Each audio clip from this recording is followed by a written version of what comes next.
Professor, sim, sim. Tá bem. Ok. Vamos, professor, vamos.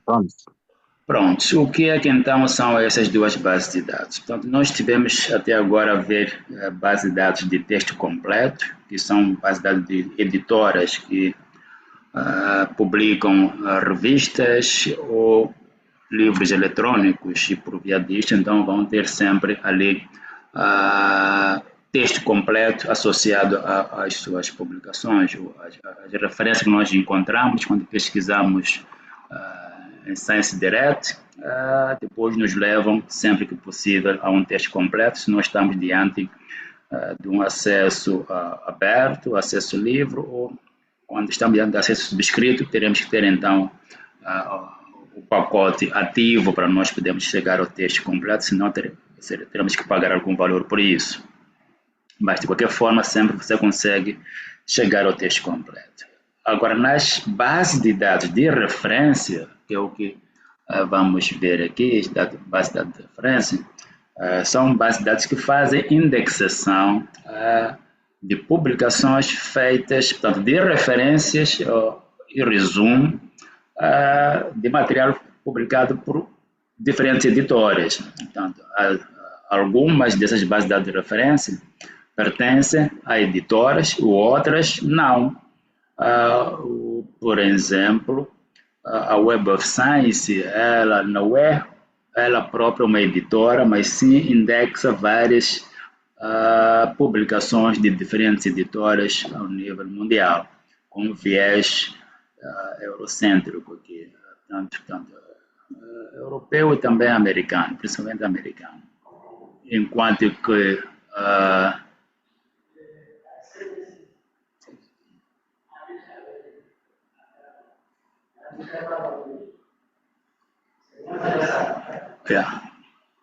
então,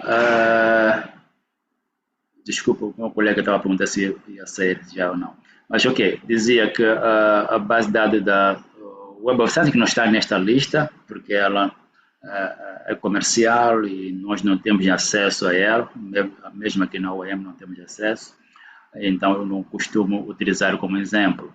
Mas a Dimension, por exemplo, que está ali, é uma base de dados de acesso livre, tem uma versão que é livre, completamente livre, e com alguma restrição para a outra parte que é de acesso comercial. Mas para o caso de Moçambique, porque está dentro da Research for Life, esta base de dados, nós temos acesso completo a esta base de dados quando fazemos a pesquisa via Research for Life. Depois mostro isso também. Enquanto que a Scopus, ela é da Elsevier, e neste caso nós não temos acesso a essa base de dados é paga e podemos apenas ter acesso, chamado acesso preview, que só nos dá a possibilidade de ver as fontes de publicação, ou seja, as revistas ou os e-books. Então, conseguimos ver os metadados, o autor, não, nem sempre vemos o autor, mas sim vemos o título de uma revista ou o título de algum livro que esteja lá. E depois não conseguimos ver mais nada sobre aquela fonte em si. Ok, então, dito isto, iria fazer o seguinte, começaria por entrar nas Scopus, portanto, Scopus é colocar o endereço e scopus.com e Enter. Portanto, essa base de dados é da editora Elsevier, e a mesma que detém, então, a base de dados Science Direct, que já falamos bastante sobre ela. Vejam que aqui estou na base de dados Scopus, que é uma base de indexação, consigo entrar até aqui sem necessidade de uma conta ou alguma subscrição, e aqui sempre que tiver Scopus Preview, você poderá ver as fontes, o que eu dizia antes, ou poderá ver o perfil do autor. Portanto, se você é autor de alguma publicação, pode ver a sua publicação, pode entrar no seu perfil e fazer modificações, mas não consegue mais nada do que isso. E as fontes, como eu dizia, ele vai listar aqui as diferentes revistas que existem. Portanto, esta é uma lista das revistas que são publicadas, podemos ver por aqui. Portanto, cerca de 47.680 é o que nós conseguimos ver. Não está a gravar? Está. Bom, pelo sinal que eu vejo aqui, está a gravar. Sim, está a gravar. E pronto. Então podemos ter esta informação apenas. Vejo a revista da Lancet, vejo aqui as suas métricas que estão aqui. Só. E a outra base de dados que eu estava a falar é a Dimension. Essa aqui. Então, esta é de acesso livre, mas precisa criar uma conta para poder aceder a essa mesma base de dados. Okay? Ela só te deixa aceder depois de criar uma conta e fazer o login com esta conta. Okay? Vou fazer isso, acho que eu tenho uma conta aqui com este e-mail. Espero que seja isso. Okay.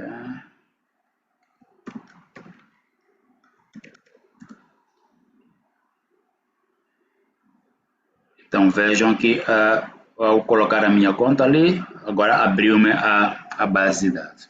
Portanto, isto aqui chamamos de base de dados de referência. Ela não a sua função não é te levar ao texto completo, mas é possível às vezes chegar ao texto completo, ok? Dependendo da disponibilidade ou não daquele texto completo na base de dados do provedor. Portanto, esta base de dados ela não é o provedor de textos completos, apenas vai nos prover as informações de referência. Neste caso, estamos a falar de autores, o título, palavras-chave, resumo e também o link para a base de dados origem daquele registro. E pela sua configuração, esta base de dados que estamos a usar nesse momento, vejam que nós temos aqui algumas opções ativas e outras não ativas. Temos a opção de publicações, que é a que está a listar o que está aqui, está ativa, e de datasets. Portanto, datasets são os dados brutos que são utilizados para produzir as publicações que estão aqui. Hoje em dia, o novo paradigma de publicação científica, chamada ciência aberta, algumas editoras obrigam que, quando vai submeter o seu artigo para publicação naquela revista, também deve publicar os dados brutos que foram utilizados na elaboração daquele artigo. É daí onde surgem, então, os chamados datasets, okay? Que é uma forma de partilhar os dados, e isso acelera também o desenvolvimento da ciência e evita o gasto de recursos para fazer a mesma coisa. Ou seja, aqui temos vários colegas que provavelmente têm interesses comuns, em algum momento depois vão fazer entrevista numa comunidade, e depois de fazer aquela entrevista, coletou os dados, depois produzir uma publicação, e aqueles dados ficam com ele e ninguém mais utiliza, nem sabe da sua existência. E depois uma outra pessoa vai para a mesma comunidade e faz as mesmas entrevistas para coletar os mesmos dados. Então, isto é um gasto de recursos desnecessário. Se tivesse publicado os seus dados e deixado disponível para os outros, provavelmente alguém que se interesse pelo mesmo assunto, que vai coletar dados semelhantes, pudesse reaproveitar parte ou todos os dados que você já tenha publicado sobre aquele assunto. Então, os datasets têm esta função também, e tantas outras, mas o mais importante é que aqui vamos fazer uma ciência cada vez mais colaborativa, se nós publicarmos não somente os artigos finais, assim, mas também os dados brutos que nós usamos para chegarmos àquele artigo. Mas vejam que as outras opções estão inativas, ok? Nós temos a possibilidade de ver as publicações, que é o que está aqui, depois os datasets. Quando eu clico aqui, ele muda a lista, lista-me agora os datasets disponíveis, mas já não consigo ver as possibilidades de financiamento ao projeto, assim como as patentes e os ensaios clínicos. Para quem é da área médica é muito importante isto aqui. Então, por que eu não consigo ver isto? Porque estou na versão free, aquela que eu entrei, criei um perfil e posso usar. Okay? A versão que eu posso, da Dimension, que eu posso ter acesso a todas as opções aqui, é aquela em que eu vou entrar através da iniciativa Research for Life. Então, vou fazer isso só para vermos a diferença dos dois acessos.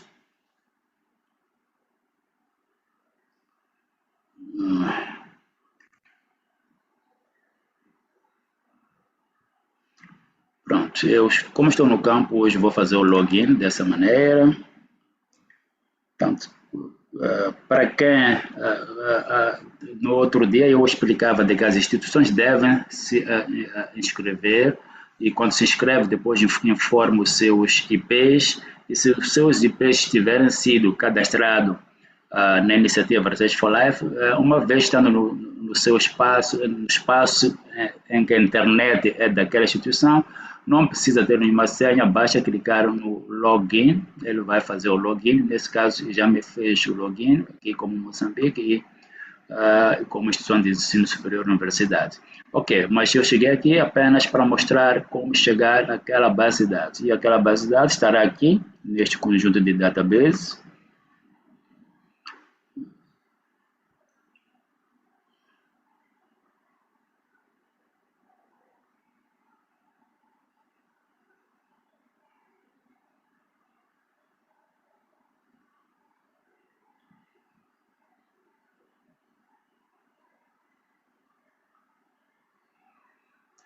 Ok, está lento isto.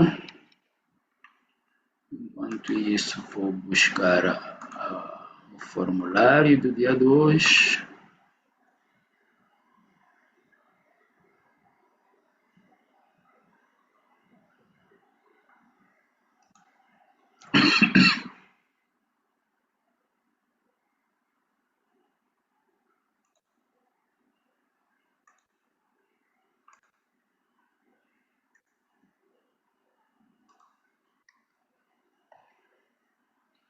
Portanto, coloquei o link do formulário do dia 2, podem ir preenchendo.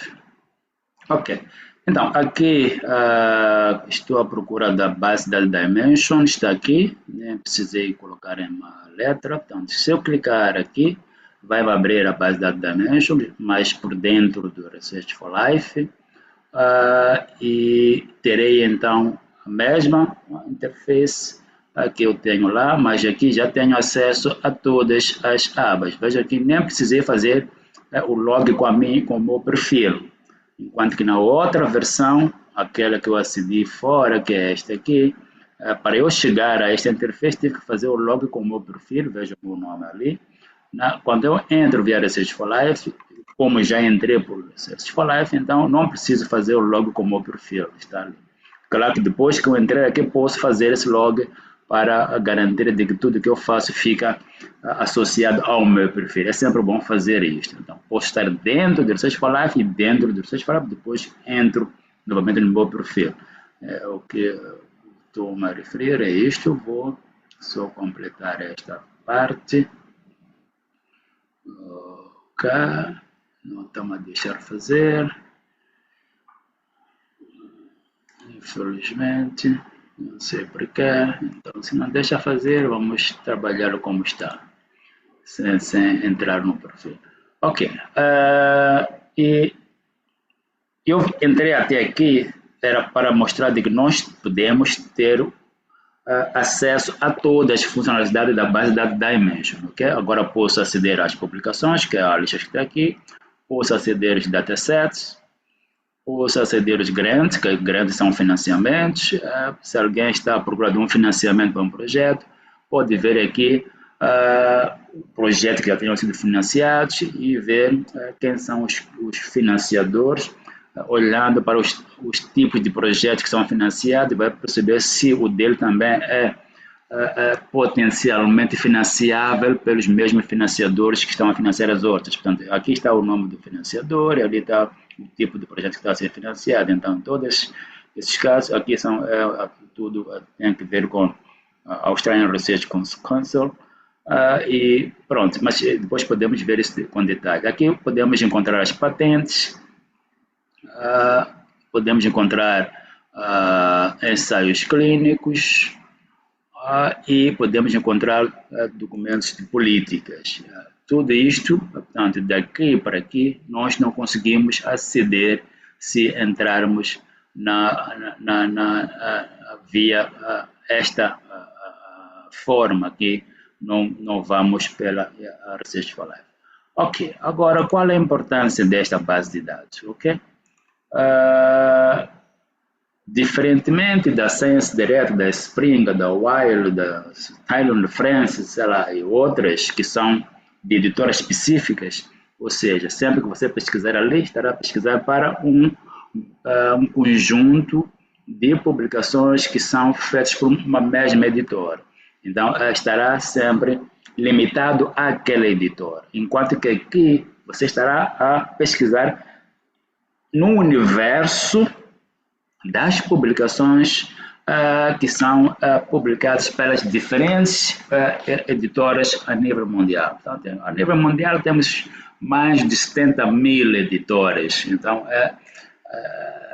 é um número realmente demais que nós podemos ter acesso por aqui. Acho que é esse o número, posso estar enganado nesse momento.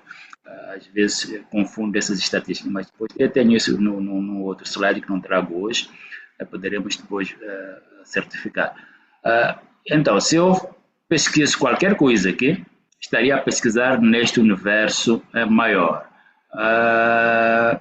Pronto, não sei, alguma coisa que queiram pesquisar, me ajude por palavras-chave, podemos colocar aqui, ou poderemos recuperar algumas que já temos nas pesquisas das sessões passadas, que eu já não me lembro, para não perdermos muito tempo. Alguma proposta de palavras-chave que queiram colocar? Senão eu vou recuperar o que eu tenho aqui. Erosão costeira. Ok, erosão costeira.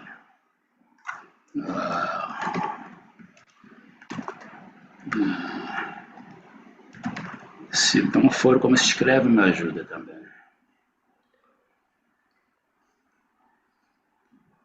Acho que é assim, né, Costa? Ok. É um exemplo. E pronto, uma pesquisa utilizando esta palavra-chave, sem adicionar outras, nos dá este número de documentos possíveis nesta base de dados. Ela, a base de Dimension, ela tem um foco principalmente para publicações que existem em Open Access, não que não indexe outras. Portanto, ela é uma base de dados que surge na tentativa de tornar a ciência cada vez mais aberta e sustentável, e daí que ela está em contraposição, por exemplo, das Scopus e da Web of Science, que são bases de dados de editoras comerciais, que estão fechadas. E é muito difícil, muitas das vezes, aceder a essas bases de dados se você não está associado a uma instituição ou que tenha acesso dessas bases de dados. Eu vou fazer a pesquisa nas duas, eu tenho acesso a esta base de dados, como já falei, em algum momento, acho que a minha conta já foi bloqueada aqui.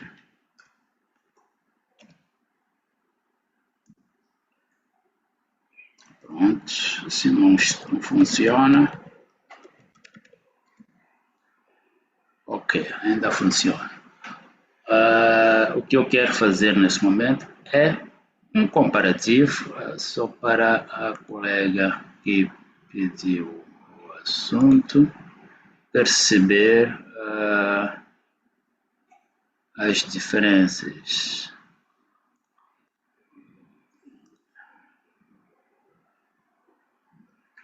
Ok, vou colocar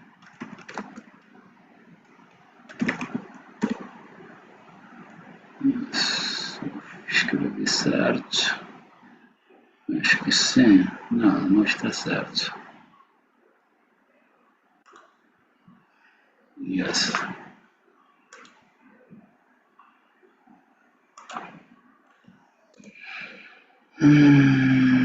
Ok. Esta é a grande diferença. Esta é uma base de dados de uma empresa, uma grande, gigante empresa de publicação, e ela, esta base de dados Scopus, também é considerada como sendo uma das maiores bases de dados de indexação do mundo. A seguir estaríamos com a Web of Science, e em termos também de prestígio no mundo, nas bases de indexação temos essas duas. Há quem diz que a Web of Science tem maior prestígio, depois esta. A Web of Science é uma das primeiras, né? Na verdade, surgiu nos anos 1970, 80, e ela existe até hoje, mudou já de entidades donas, mas ela continua sendo uma das melhores bases de dados em termos de contudo de indexação. Eu fiz isto aqui para mostrar o seguinte, portanto, o resultado que nós encontramos de documentos, quando pesquisamos aqui, ela equivale, na verdade, ao que nós chamamos da melhor amostra em termos daquilo que existe publicado no mundo sobre este assunto, por diferentes editoras. Okay? Se olharmos para o que está aqui, sem fazer nenhum filtro ali em cima, vamos manter o número como está. Se nós quisermos perceber, digamos, a evolução da pesquisa nesta temática, é possível. Portanto, vejam que vai mostrando aqui do lado alguns gráficos. Então, se eu quiser compreender como é que tem sido a evolução de publicação científica nesta temática, posso usar algumas ferramentas que estão deste lado.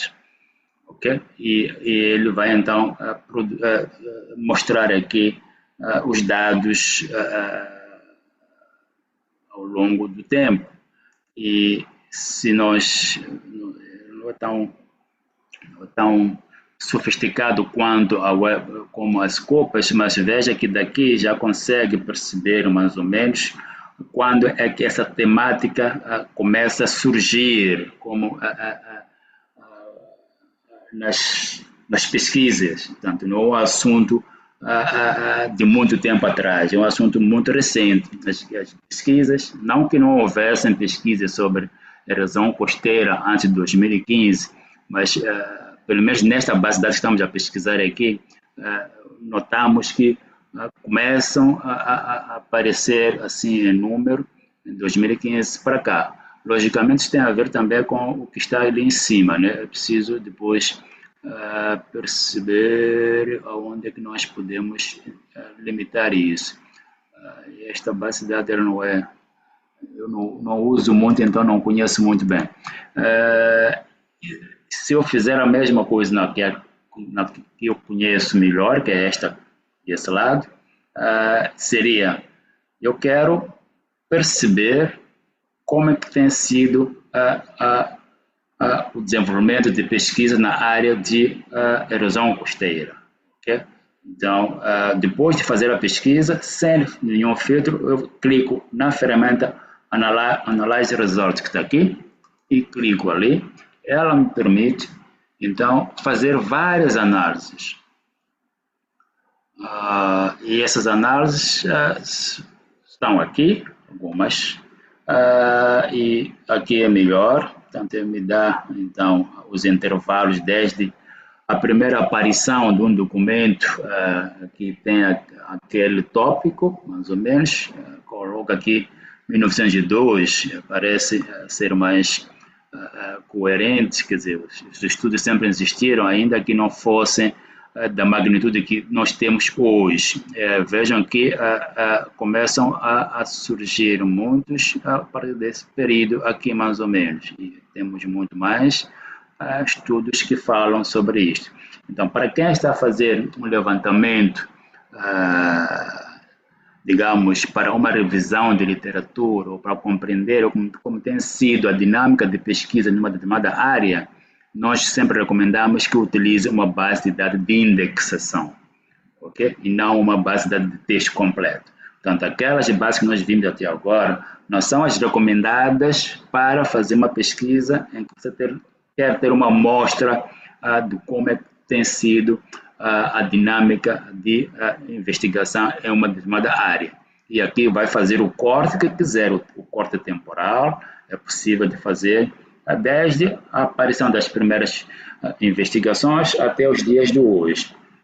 Okay? Então, neste caso, como ela é bem mais sofisticada, eu, na verdade, acabo mostrando a Dimension, porque a Dimension vocês também têm acesso, enquanto que este aqui já é de acesso restrito, mesmo aqui na Universidade não temos, e eu tenho por outras vias. Mas o que eu quero deixar ficar é a importância de nós sabermos que existem essas bases de dados e quando precisarmos de fazer um tipo de pesquisa dessa natureza, procuramos pessoas que nos possam facilitar o acesso a esses dados. Não precisa realmente de você fazer pessoalmente. Pode solicitar que alguém que tenha acesso a isso faça por si e depois te envie os dados. Eu tenho feito isso para muitos colegas que querem saber mais ou menos os dados bibliométricos de uma determinada área. A gente chama isso aqui de dados bibliométricos. Portanto, eu faço pesquisa na área de, digamos, esta que está aqui, erosão costeira, ou doenças, sei lá, tropicais ou qualquer outra coisa. Então, quero saber como tem sido a dinâmica de pesquisa naquela área. É bom que faça isto aqui. Então, vejam que este primeiro gráfico nos mostra a evolução ao longo do tempo. Mas temos outros gráficos cá embaixo, por exemplo, se nós quisermos, e aqui podemos fazer os recortes que nós queremos, ok? Se eu quero ver apenas os últimos 10 anos, posso fazê-lo por aqui. Os últimos 10 anos é o que estava mostrando, na verdade, aquela outra base de dados. Acho que ela já está parametrizada para isso. Esta aqui, onde eu estava, já nem sei. Sim, estava a mostrar 2015 para cá, que são os últimos 10 anos. Só que não estou a encontrar onde é que eu faço a limitação disso, se eu quiser mudar este intervalo. Então, o que eu queria dizer aqui é que se eu quiser fazer essa limitação, coloco ali o intervalo e peço para repetir aqui a análise. Então, vai fazer o corte que mostra os dados de 2014. Então, tem estado a crescer bastante a produção científica. Depois já há um momento aqui que é de parece que a produção fica constante ao longo dos anos. Há um período que cresce bastante, nos anos 2016 começou a crescer, chegou no ponto mais alto, 2020, e depois mantém-se constante até hoje. Portanto, nos últimos 4 anos, mais ou menos, a produção científica mantém-se num nível constante. Portanto, a preocupação, todos nós sabemos, e parece que não está a crescer a produção científica, mas ela está ali em níveis muito altos anualmente. Temos mais do que 1.200 publicações feitas nas diferentes editoras que estão indexadas aqui. Agora, é preciso também que se diga isso. Nem toda a produção científica sobre a erosão costeira vai estar aqui, mas aqui temos a possibilidade de encontrar a melhor amostra ao nível mundial. Ok, dizia que temos outros gráficos de análise sobre aquele mesmo assunto. Este aqui, ele nos mostra as fontes. Que fontes são essas? São as revistas onde aquelas publicações são publicadas. Portanto, aqui, 2025, que é o próximo ano, já tem algumas, mas de 2017 para cá, temos estes números. E aonde que é publicado isso? Podemos ver aqui. Se eu tenho interesse em publicar também nesta temática, tenho que saber aonde que vou publicar, em que revistas publicam os meus pares. Então, aqui eu vejo as revistas que são mais utilizadas. E isto aqui me ajuda também a evitar publicar em revistas predatórias. Por grande parte das revistas que estão nestas bases de dados, elas, em princípio, têm algum prestígio, porque para estar indexado aqui, nessa base de dados, assim como na outra, tem que cumprir certos requisitos, portanto, critérios de indexação. Se não cumpre esses critérios de indexação, não consegue estar aqui. E as revistas predatórias não cumprem esse critério de indexação aqui, logo não vão estar aqui. E se por alguma razão, algum momento cumpriu e depois deixou de cumprir, ela vai ser retirada daqui. E se entrou, portanto, enquanto cumprir, depois deixa de cumprir esse serviço, é retirado. É difícil entrar enquanto não cumpre, mas pode acontecer de alguma revista que não era predatória, depois deixou de seguir o padrão de publicação aceito pela comunidade e desviou-se para a predatória, ela será retirada da base de dados. E, nesse caso, até o período que ela esteve vai se manter, mas do período que ela é retirada, já não consegue mais encontrar aqui. Então, aqui seriam as fontes mais utilizadas. Podemos ver que esta Journal of Coastal Research é a que é mais utilizada. A primeira aqui é aquela que publica cerca de 471 documentos dos que foram encontrados neste intervalo que está aqui. Okay? É uma métrica. A outra métrica importante é quem são os autores renomados da área. Então, consegue ver com isto aqui. Então, é por isso que eu não fiz o filtro lá, que era mesmo para mostrar isto. Aqui, há autores que mais publicam, né, nas áreas científicas. E dessa maneira nós conseguimos notar aqui quem são os mais produtivos ou proeminentes. Então, podemos perceber aqui esses autores que têm o maior número de publicação, pelo menos neste intervalo, ok? Porque se mudarmos de intervalo aqui, provavelmente este gráfico também muda, os nomes podem ser outros. Isto é importante, primeiro, para saber a quem você cita, vai citar porque também é citado pelos outros, infelizmente a ciência também segue o chamado efeito Mateus. Conhecem o efeito Mateus? Não, docente. Não, tá bem, mas conhece a Bíblia, né? O efeito Mateus do Mateus da Bíblia. O efeito Mateus na ciência significa o quê? Portanto, podemos ter várias interpretações nisto aqui, mas será dado mais a quem tem mais. Ou seja, nós temos uma tendência de citar autores que já foram citados pelos outros. E é esta a tendência na ciência também. Então, os mais produtivos têm a tendência de publicar em algumas revistas específicas. Logo, aquelas revistas específicas também serão mais produtivas. Okay? Isso é o chamado efeito Mateus. Porque os autores, eles vão olhando quem é que publica aonde, e a tendência é ele publicar lá. Então, este grupo dos mais produtivos acabará publicando quase sempre nas mesmas revistas, o que vai fazer com que aquelas mesmas revistas sejam as mais produtivas, que contêm os autores mais produtivos daquela área. E isso também vai levar a um outro indicador, que serão aquelas revistas que serão mais citadas. Logo, os autores que publicam naquelas revistas receberão mais citações. Então, é um outro efeito, Mateus, que está aqui. É mais ou menos essa interpretação que se dá.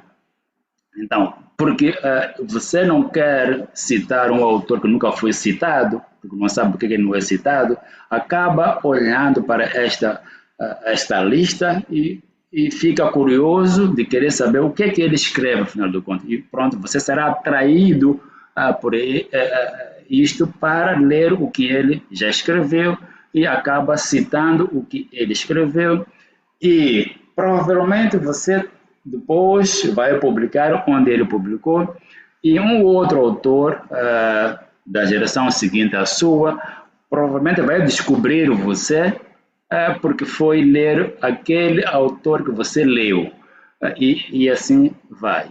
Então, mas chegando aqui, se eu quiser saber sobre este autor em especial, Silva, se eu clicar aqui, irei perceber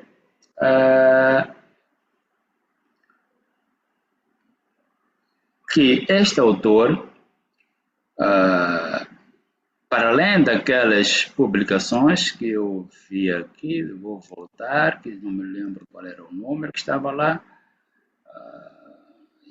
fomos, não, voltou demais, estávamos em 2000, tínhamos feito o que? 14, isto...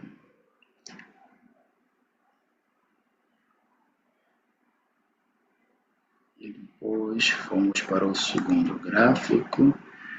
49 documentos.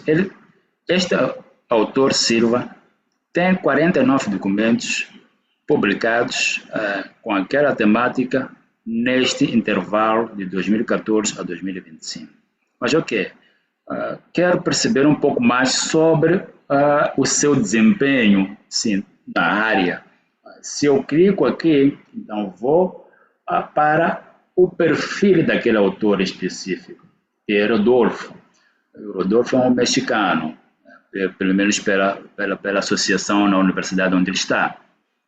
E pode perceber de que ele iniciou as suas pesquisas, pelo menos a publicação, nesta que está indexada aqui, em 1996. Portanto, é um autor com uma larga experiência na área que ele publica. E ele teve poucas publicações e começou a ter algum desempenho considerável nos anos 2012 para cá, portanto, quando começa a ter publicações anuais do número de 16. Portanto, as barras são as publicações que ele foi tendo e a reta que está aqui são as citações que ele foi recebendo ao longo desse tempo.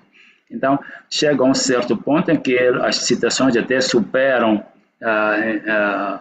o número de publicações que ele tem naqueles períodos.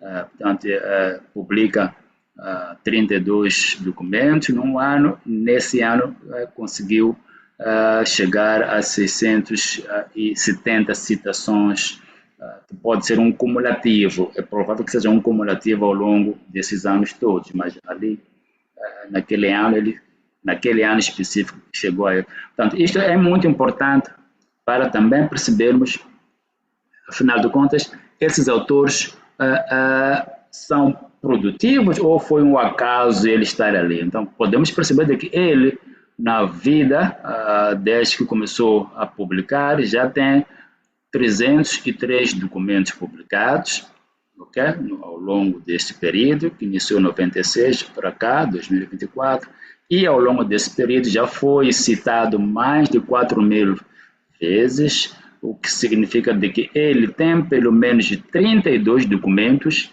que receberam também 32 citações, o chamado índice H. Então, o índice H significa de que neste número de 303 documentos, 32 publicações receberam também, no mínimo, pelo menos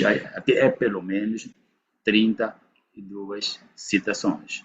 Okay? Então, isto é um indicador de qualidade e nos permite também escolher que documentos nós lemos e citamos nos nossos estudos. Podemos perceber desse lado aqui alguns documentos mais importantes deste autor que estão aqui para e tem estado a contribuir para a produção de outros documentos, na verdade, o que se diz aqui, Então, esses documentos conseguiram então influenciar outros documentos ao longo do tempo. E aqui podemos ver outros indicadores do mesmo autor. Era apenas uma das ferramentas importantes, e a outra ferramenta importante, para além de percebermos quem são os autores mais proeminentes, podemos perceber a filiação deles. Portanto, aqui, para além de perceber quem são os autores proeminentes, nós podemos também encontrar parceiros, né? Nós vamos encontrar ali aquele autor e depois sempre é possível ter o e-mail dele a partir do perfil dele, e nós podemos escrever para o mesmo se nós temos interesse em desenvolver alguma parceria com ele. Portanto, esta ferramenta nos permite até chegar a isso. Portanto, no perfil do autor, nós iremos encontrar lá o e-mail do autor, e isso pode nos levar, então, a conseguir um contato com ele, se ele estiver aberto a conversar. E aqui podemos perceber quem são as instituições que também produzem conhecimento nesta área. Se a minha instituição está interessada em buscar novas parcerias, né, nessa temática, então aqui é fácil identificar quem são os que mais contribuem. Portanto, conseguimos perceber de que Estados Unidos está ali, a França, na verdade, está ali em cima, os Estados Unidos, na temática que nós temos aqui, e no intervalo que está ali, a primeira instituição que aparece é da França, depois dos Estados Unidos, a terceira aqui da China, Delft, acho que é da Holanda, não me lembro muito bem, mas deve ser. E pronto, é uma forma também de identificar instituições possíveis que nós podemos procurar colaboração para desenvolver atividades nesta área. A outra ferramenta interessante, essa dos países, vamos ver apenas os países mais produtores, Aqui, vejo que aparece primeiro Estados Unidos, Inglaterra e China, sendo os maiores produtores de conhecimento naquela área, no intervalo que está ali. E a seguir temos os tipos de documentos, depois as áreas afins, aquela que está pesquisada lá, não vou passar por elas, depois venho para esta aqui.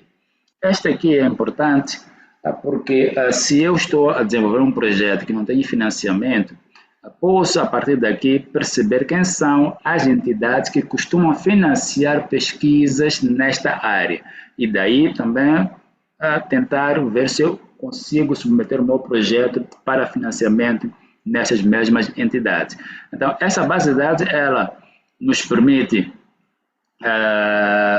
fazer várias análises, E as mais importantes para mim são aquelas em que nós podemos localizar instituições para ver possibilidades de parcerias, autores também para ver possibilidades de colaboração em autoria de projetos, assim como aquela que me permite identificar quem são as entidades que podem financiar os meus projetos. Logicamente, também é importante perceber a evolução da produção científica, que é a partir dos documentos. E isto, bem feito, nos permite perceber o que é que existe de lacuna que ainda não foi tratado, que precisa de tratar, e nós então podemos direcionar o nosso esforço para isso. Portanto, mas precisa de fazer análise da documentação que você vai receber neste levantamento. Portanto, pronto. Seria isso que eu iria apresentar aqui em relação à base de dados de referência. Não sei se já tinham alguma experiência em utilizar bases de dados semelhantes ou não. como eu disse, eu usei a base de dados das Copas, mas infelizmente vocês não poderão ter acesso provavelmente a esta base de dados, e caso queiram alguma informação relacionada, em algum momento nós podemos auxiliar. Agora, podem usar, sim, e devem utilizar a base de dados que está disponível, que também tem as mesmas análises que nós vimos ali. Por aqui nós conseguimos ver, já estou a usar a Dimension, ver a produção científica. Deixa eu ver se eu consigo voltar para uma coisa aqui que me permite o que eu não fiz antes. Não, quero fazer isto. Agora, quando faz a pesquisa aqui, depois faz isto. Ok. Se olharmos por aqui, na verdade, a lista de documentos que veio aqui, que é de 700, vou fechar, de 728 mil, corresponde a um intervalo que vai desde 1859 até os dias de hoje. Portanto, é o intervalo. Agora, nesta base de dados, quando nós vamos fazer as análises, infelizmente, dependemos das ferramentas que estão disponíveis aqui. Ela faz as análises, neste caso, me permite visualizar aqui a evolução da produção, mas não me deixa escolher o que eu quero ver aqui. Não estou a encontrar, vamos desculpar, não vejo, mas pronto, depois podemos cada um de nós explorar isto. Mas não me parece que ela apresenta daquela maneira como traz a base das contas. E aqui, então, como dizia, nós podemos olhar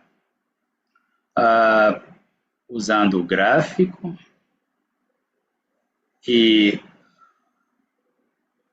ela nos mostra as publicações, mas categorizadas por áreas científicas ou por áreas científicas em que elas estão associadas, e depois podemos fazer isto, e aqui nos mostra a evolução num período apenas de 15 anos, depois aqui nos mostra os autores, as publicações que eles têm, que correspondem ao que está a ser pesquisado ali, e as citações que receberam, semelhante ao que nós vimos daquele lado, que são, digamos, os autores prominentes, e aqui me parece que ele vai mostrar a rede dos autores, não sei como, nunca usei esta parte. Parece que deve mostrar uma árvore de conexões, nem está disponível. Deveria mostrar uma árvore de conexões aqui, se é o que é isto que se pretende trazer aqui. Com a autoria. Vamos lá, fazer isto.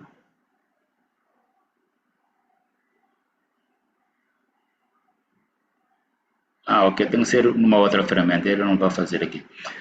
Depois, aqui nós podemos ver as revistas que publicam aqueles assuntos, ok? Os assuntos que estão associados a isto, nós vimos do outro lado também.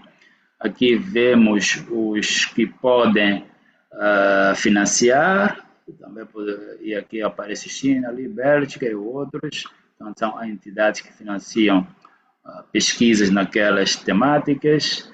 Aqui são as organizações que realizam pesquisas naquelas temáticas. Portanto, no final, o que nós queríamos aqui deixar ficar é que nós podemos partir de uma análise desta, ok? Primeiro para perceber a evolução da pesquisa naquela área, depois podemos fazer os filtros necessários que nós quisermos, e mesmo assim vai nos permitir também fazer essas análises, só que quando nós fazemos filtros, podemos ter poucos dados que também vão influenciar no próprio resultado da análise que nós temos aqui nesses gráficos. Normalmente eu faço com dados não muito pequenos, mesmo porque se a gente vai fazer uma revisão sistemática, muitas das vezes temos que avaliar mais de centenas de publicações, e aí depois vamos fazer os cortes de acordo com o direcionamento que nós queremos fazer naquela revisão sistemática, mas sempre partimos de uma amostra um pouquinho maior, não gigante, mas sempre que nos possa trazer uma amostra do que é publicada a nível mundial. Então, se estamos a falar de amostra do que é publicada a nível mundial, sempre vamos estar aí entre centenas de registros.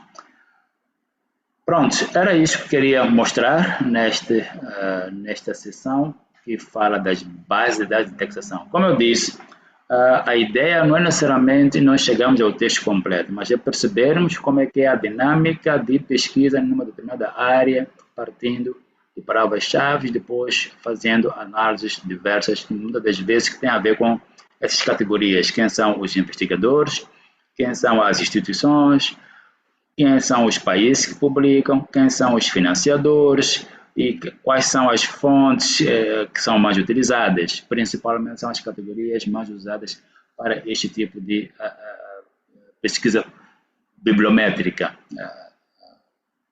Okay. Sim, colegas, não sei se teriam alguma observação, questão que queiram colocar, por favor.